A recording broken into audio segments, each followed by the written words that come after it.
Are you a competitive player and do you want to win more games in eFootball? Then I've got the best controller and camera settings for you. But before we move on, make sure to subscribe to the channel for more eFootball content, and for now, enjoy this video. Starting off with the controller settings. Most of you guys already know, right? I'm an old school guy. I still dash with R1. Although you have adaptive sprinting on R2, you can control your sprint more with R2, but I feel like it's not giving you advantage in game. R1 is more than enough. You only need to jog or sprint, you know? So that's the offensive part. And then we're going to the most important part, which is defending. Matchup usually is set on R2 or L2, right? The reason I have matchup on X is because I'm making use of standing tackle, double tapping X, as you can see. To perform a standing tackle, press the matchup button or pressure button twice. Standing tackle is something I want to use after using matchup.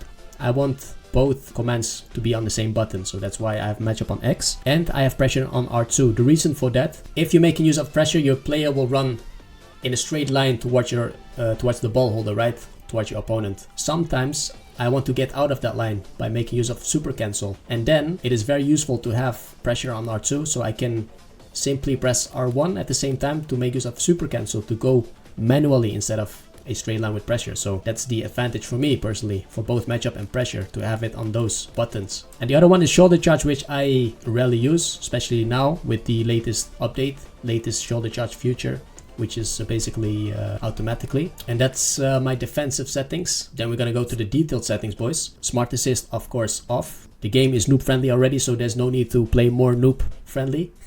Cursor change, an important one as well. You guys been asking this a lot. The reason I'm making use of semi-auto is because I want some slight support in changing plays defensively. When I use semi-assist, it is mostly manually. When I defend manually with player switching, it works against me, unfortunately, with this game, because this game doesn't reward manual defending. That's why you need to play with more assist when it comes to player switching. And then cursor type, I prefer to have player name above the player's head, so I always know who I'm selecting without checking out the bottom of the screen. You need to keep your focus on the player, so that's why I have the player name on above the players' heads. And then the manual cursor change type, I have it on player orientated. Why is that? I use the player which is selected as center point. If I use the ball as a center point, it will become less accurate to select your players you want. Sometimes you have two players next to each other. When you have ball orientated as a center point, sometimes it selects the wrong player, you know, so that's why I have player orientated, which is more accurate to me. Currently switching between all three passing levels. Usually I would go for pass level 2. I advise you, if the gameplay is very heavy, if you have connection network problems,